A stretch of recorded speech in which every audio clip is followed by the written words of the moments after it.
decision is yours alone to make. Only do so quickly. Give it to me. You can do with it as you will later. Bene. Jump!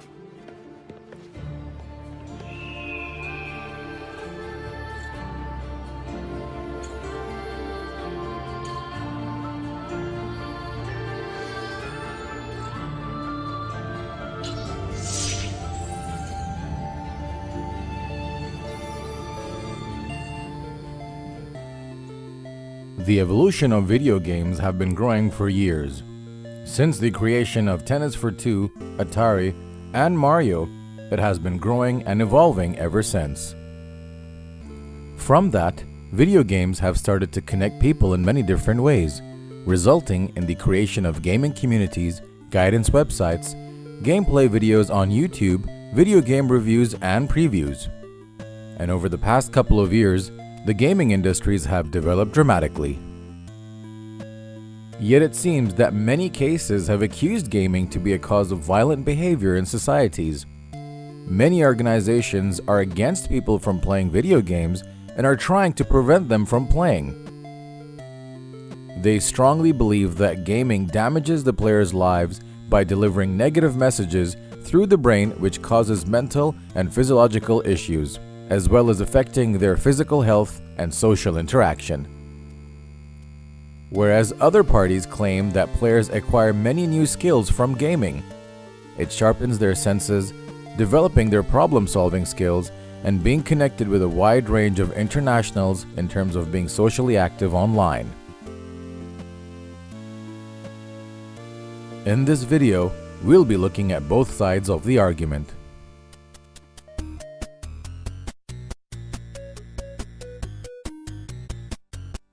I think they can be quite a positive thing because from my experience as a tutor, some of my students, like their range of vocabulary is much wider because a lot of the games are played in English. Absolutely not, no. I think there's so many benefits that can be gained from playing games.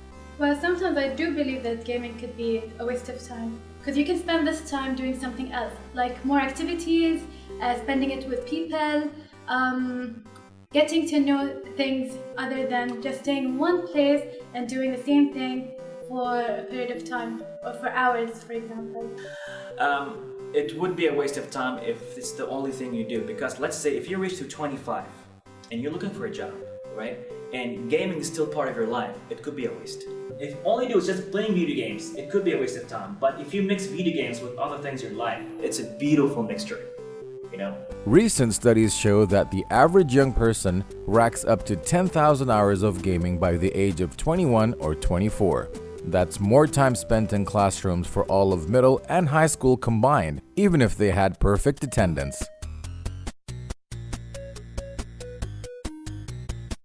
On a daily basis, I wouldn't say I play every day. I started playing video games in 1989, pretty much. My age was 6. So at that time, pretty much the entire day, every day. 2 to 3 hours a day to play video games, and on the weekend I spend like at least 10 hours. Generally, if you're looking at the time spent doing that, because it's not just solely gaming, but on an estimate I do 2 to 4 hours depending on how much time I have, but it can be down to 0 on days where I'm occupied doing stuff. Then we went to PlayStation 1. That would take, I would say, definitely an entire week. I would definitely say easily that I would wake up in the morning, no breakfast. You know, just waking up, where's the joystick? No, it's great. Just play games, go crazy. Resident Evil 2 was one of my first games when it comes to PlayStation 1, and I would play that, I would definitely say 12 hours a day. In fact, sitting for several hours in front of your screen could lead to a blood clot in your body, which may cause a heart attack or other serious health issues.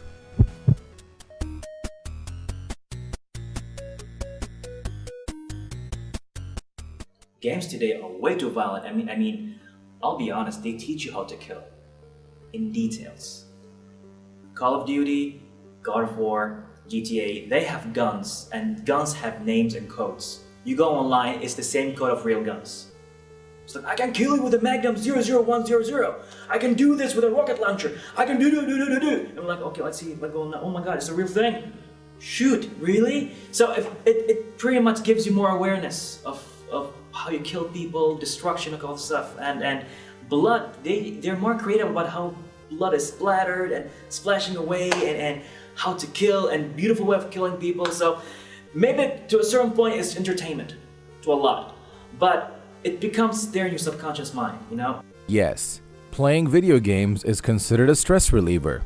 While playing, your mind lowers the levels of a stress-inducing hormone called cortisol by up to 17%, which makes more sense for you to release all your anger into a video game rather than a real-life situation.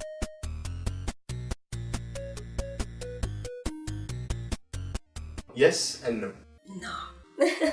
It might even improve it. PC gaming and gaming on the Xbox. I specifically mentioned the Xbox because their live service is better. In your face, PlayStation viewers. Yeah, so you get to meet a lot of people and make a lot of friends, and surprisingly, a lot of them are from our region. And the ones who aren't, it also allows us to keep in touch. I have a lot of friends who live abroad, and the only activity I can still participate in with them is, you know, online video gaming. Because you're stuck in one place doing that particular thing, you don't interact with a lot of people. So basically you don't have a social life. But it depends, it differs from people to people. Gaming can build an international network, resulting in a strong connection amongst players. In addition to that, many events and gaming tournaments have taken place on an international level. And one of the biggest events that every gamer waits for every year is E3, where they announce all the latest games and consoles. So gaming is not just about sitting at home in front of your screen. It's a culture. It has become part of this world where we share and communicate with others.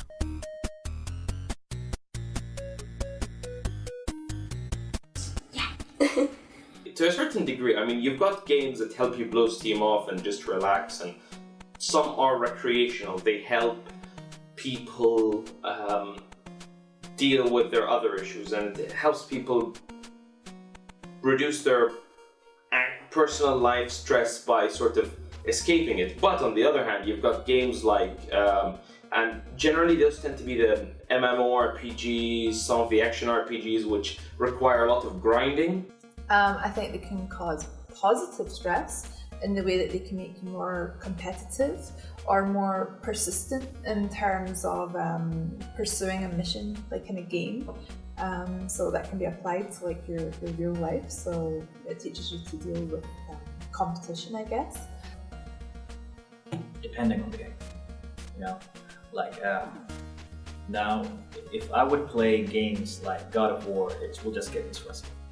Honestly, just like, okay, I'll do the hit combos, yeah, it's cool, but then when he goes and gets his guts away and takes his heart and turn into a botcha, and it's just a different world when it comes to killing. But when I play Rayman Legends, the colors, the music, you know, and nobody dies, it just pop, you know, just like that, and it's I enjoy it, keeps me cool, relaxed, and all that. So it's on the game, really. My opinion is that playing games would be a stress reliever, mostly, but obviously certain games can temporarily cause a spike in stress levels because they're designed to do that.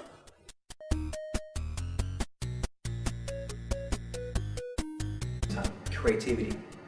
I mean, creative ideas would just pop like that easily. The most useful part to me that I've gained from gaming was strategy. I was put in a position to make a choice, whether I should do this or that. So it really makes you a person who's a decision maker, who knows if he's put in a situation, even though you're put in a simulated situation, but you're still able to make choices.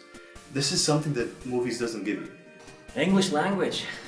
So I would have to sit down like, what is he talking about? So I would just have to take a dictionary like, oh. It depends on the game you're playing. So if you're playing a strategic game, your mental drive is increased. And if you're playing an action game, your reactions are faster. I gained friends that are my best friends today. Because of video games, I stayed out of drugs. Yeah, like sometimes it could inspire you, it could set your creative juices flowing. You want to draw, you want to make music, you want to make a video game depends how, like, what type of person you are.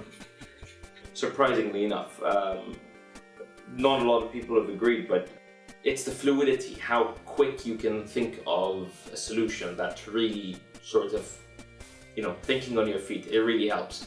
Playing action video games in fact helps you improve your eye accuracy by 20%, and it also develops your response rate. When it comes to reaction response, gamers are proven to be faster to react to quick and sudden movements than non-gamers.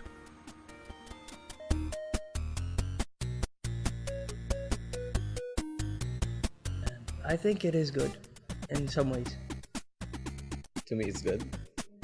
Well, it depends, because too much of a good thing is always bad. But then again, like, everything has its benefits as well. I believe it's good.